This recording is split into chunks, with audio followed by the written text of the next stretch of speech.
ஆங்கில மொழியாற்றலை மேம்படுத்தும் முயற்சிகளை தீவிரப்படுத்துமாறு கல்வி அமைச்சுக்கு பிரதமர் உத்தரவிட்டுள்ளார். மலேசியாவின் எதிர்கால போட்டித்தன்மைக்கு ஆங்கில புலமை இன்றியமையாதது. எனவே அதனை எளிதாக எடுத்துக்கொள்ளக்கூடாது என டத்துஸ்ரீ அன்வார் இப்ராஹிம் கேட்டுக்கொண்டார். அதே சமயம் தேசிய மொழியான மலாய் மொழியின் மாண்பும் தொடர்ந்து கட்டிக்காக்கப்பட வேண்டும்.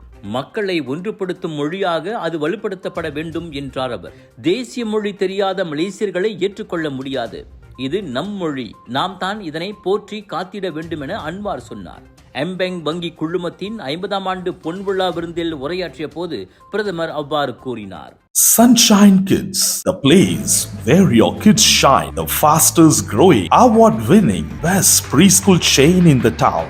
Welcome to our preschool, where learning meets fun. Our preschool provides a nurturing environment for young learners to thrive. www.sunshinekids.com.my உயிர்கொல்லியான எய்ட்ஸ் நோயால் தாம் பாதிக்கப்பட்டுள்ளதாக கூறப்படுவதை இஸ்லாமிய சமய போதகர் டாக்டர் ஜக்கீர் நாய்க் திட்டவட்டமாக மறுத்துள்ளார். சமூக ஊடகங்களில் அவ்வாறு பரவியுள்ளது வெறும் கட்டுக்கதையே என்றார் அவர். தற்சமயம் வெளிநாட்டில் இருக்கும் ஜக்கீர் நாய்க் தனது வழக்கறிஞர் அக்பர்டின் அப்துல் காடிர் வாயிலாக அந்த மறுப்பு அறிக்கையை வெளியிட்டார். எய்ட்ஸ் நோயால் பாதிக்கப்பட்டு கிள்ளான் பள்ளத்தாக்கில் ஒரு தனியார் மருத்துவமனையில் ஜக்கீர் நாய்க் சிகிச்சை பெற்று வருவதாக முன்னதாக வதந்தி பரவியது. எனினும் வெறுப்புணர்வை தூண்டும் நோக்கில் பொறுப்பற்ற தரப்பினர் கிளப்பிவிடும் புரளியே இது என ஜக்கீர் சொன்னார். இதன் பின்னணியில் இருப்பவர்களை அடையாளம் கண்டு பின் அடுத்த கட்ட நடவடிக்கை முடிவு செய்யப்படும் என்றார் அவர். ஜக்கீரின் புகழை கெடுக்கும் கெட்ட எண்ணத்தில் தான் அவரை பற்றி இது போன்ற வதந்திகள் பரப்பப்படுகின்றன. இந்த நிலையில் தாம் கடைசியாக நேரில் சந்தித்த போது கூட ஜக்கீர் நாய்க் நல்ல உடல் ஆரோக்கியத்துடனேயே இருந்தார் என அக்பர்டின் FMT-யிடம் கூறினார்.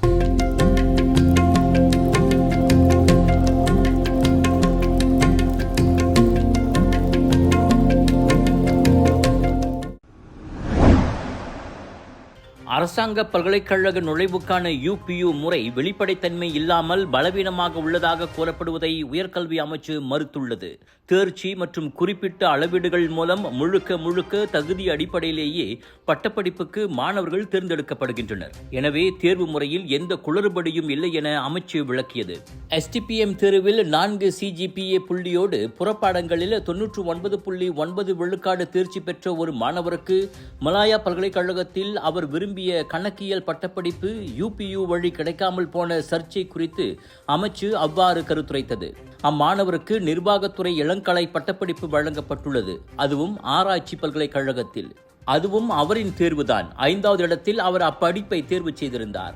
ஆக மற்ற எல்லா விண்ணப்பதாரர்களைப் போலத்தான் இவருக்கும் தகுதி வரிசை மற்றும் விருப்ப தேர்வு ஆகியவற்றை அடிப்படையாக கொண்டு இடம் வழங்கப்பட்டதாக அமைச்சு விளக்கியது. என்றாலும் மாணவர் சேர்க்கை முறையை மேம்படுத்தும் பரிந்துரைகள் இருப்பின் அதனை கேட்க தயாராக இருப்பதாக அமைச்சு உறுதியளித்தது. அத்துணை சிறப்பு தேர்ச்சி பெற்ற அந்த மாணவருக்கே அவர் விரும்பிய பட்டப்படிப்பு கிடைக்கவில்லை என்றால் UPU முறையில் உண்மையில் என்னதான் நடக்கிறது என மாசிசா தலைவர் டத்துஸ்ரீ டாக்டர் V.K. சியோங் முன்னதாக கேள்வி எழுப்பியிருந்தது குறிப்பிடத்தக்கது. விலையோ மலிவு, செலவோ குறைவு, தரமோ உயர்வு, மனமோ நிறைவு. மக்களின் தேர்வு என்ரிகோஸ் முழு ஆடை சத்துள்ள பால்மாவு.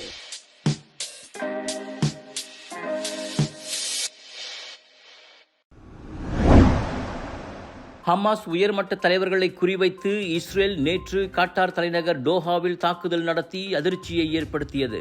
ஆங்காங்கே பெரிய குண்டுவெடிப்பு சத்தங்கள் கேட்டதோடு வானில் கரும்புகை கிளம்பியதாக அந்நாட்டு தொலைக்காட்சிகள் தெரிவித்தன. ஹமாஸ் அரசியல் செயலக உறுப்பினர்கள் வசிக்கும் குடியிருப்புகள் அதில் தாக்கப்பட்டதாக தெரிகிறது. அமைதி பேச்சுவார்த்தை குழுவினரும் குறிவைக்கப்பட்டதாக ஹமாஸ் அதிகாரி ஒருவர் உறுதிப்படுத்தினார்.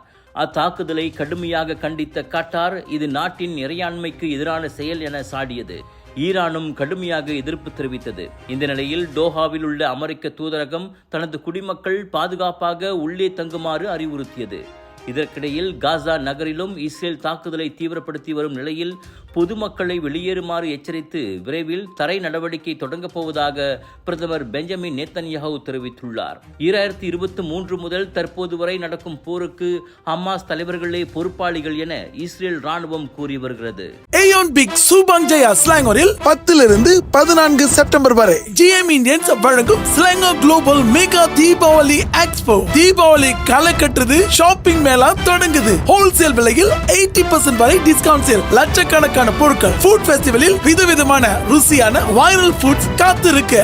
தீபாவளிக்கு ஸ்பெஷல் லேட்டஸ்ட் டிசைன்கள், ஆக்சசரிஸ் முதல் பலகாரங்கள் வரை அனைத்தும் ஒரே இடத்தில். ஏயோன் பிக் சூபாங் ஜெயாக்கு வாங்க, தீபாவளி ஷாப்பிங் செய்யுங்க. பேரளவிலான ஊழல் எதிர்ப்பு போராட்டங்கள் வன்முறையாக மாறியதில் வரலாறு காணாத அளவுக்கு நேபாளமே பற்றி எரிகிறது. நாடாளுமன்றம் உள்ளிட்ட அரசாங்க கட்டிடங்களையும் பிரதமர் உட்பட அரசியல்வாதிகளின் வீடுகளையும் ஆர்ப்பாட்டக்காரர்கள் முற்றுகையிட்டதால் வேறு வழியின்றி பிரதமர் கட்கா பிரசாத் சர்மா ஒலி பதவி விலகியுள்ளார். 10 ஆண்டு காலமாக பிரதமராக இருக்கும் அவரின் சொந்த வீட்டையும் ஆர்ப்பாட்டக்காரர்கள் தீ வைத்து சொத்துக்களை சேதப்படுத்தினர். இதையடுத்து ஷர்மா ஒலி உட்பட அமைச்சர்களையும் ஹெலிகாப்டர்கள் மூலமாக ராணுவம் பாதுகாப்பாக வெளியேற்றியது. முன்னதாக முன்னாள் பிரதமர் ஜலநாத் கனாலின் வீட்டுக்கும் தீ வைக்கப்பட்டதில் அவரின் மனைவி ராஜலட்சுமி பரிதாபமாக உயிரிழந்தார். எரியும் வீட்டிலிருந்து அவர் மீட்கப்பட்டு மருத்துவமனைக்கு அனுப்பப்பட்ட போதிலும் சிகிச்சை பலனின்றி மரணமடைந்தார். இவ்வேளையில் நேபாள நிதி அமைச்சர் பிஷ்ணு பவுடல் ஆர்ப்பாட்டக்காரர்களால் துரத்தப்பட்டு சரமாரியாக தாக்கப்பட்டார். உயிரை காப்பாற்றிக் கொள்ள அவர் சாலைகளில் புகுந்து தலை தெறிக்க ஓடுவதும், ஆர்ப்பாட்டக்காரர்கள் அவரை சுற்றி வளைத்து எட்டி உதைக்கும் வீடியோக்களும் வைரலாகியுள்ளன. முன்னதாக தலைநகர் காட்மாண்டுவில் உள்ள திரிபுவன் அனைத்துலக விமான நிலையமும் பாதுகாப்பு கருதி தற்காலிகமாக மூடப்பட்டது. சமூக ஊடகங்களுக்கு தடை விதிக்கப்பட்டதால் வெடித்த சாலை ஆர்ப்பாட்டம் பின்னர் ஊழல் எதிர்ப்பு மற்றும் அரசாங்கத்தை மாற்றும் போராட்டமாக மாறி தற்போது வன்முறையாக வெடித்துள்ளது.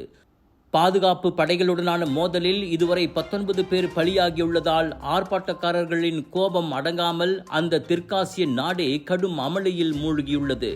இது அண்டை நாடான இந்தியாவையும் அனைத்துலக சமூகத்தையும் கவலையில் ஆழ்த்தியுள்ளது.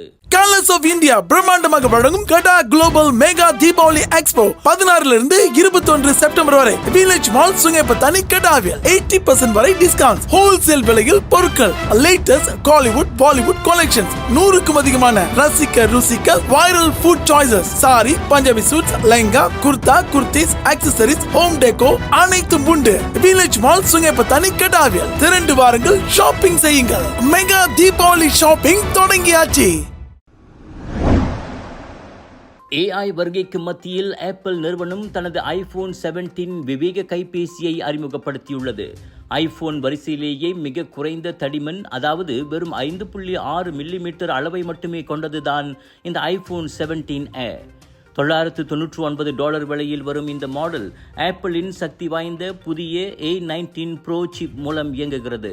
இதில் முழு நாள் பேட்டரி வசதி மற்றும் அதிகபட்சம் 40 மணி நேர வீடியோ பிளேபேக் வசதியும் உண்டு. புதிதாக மேம்படுத்தப்பட்ட AI அம்சங்களும் இதில் ஒருங்கிணைக்கப்பட்டுள்ளன. இவ்வேளையில் உயர்தர மற்றும் விலை உயர்ந்த iPhone 17 Pro மாடலையும் ஆப்பிள் வெளியிட்டுள்ளது.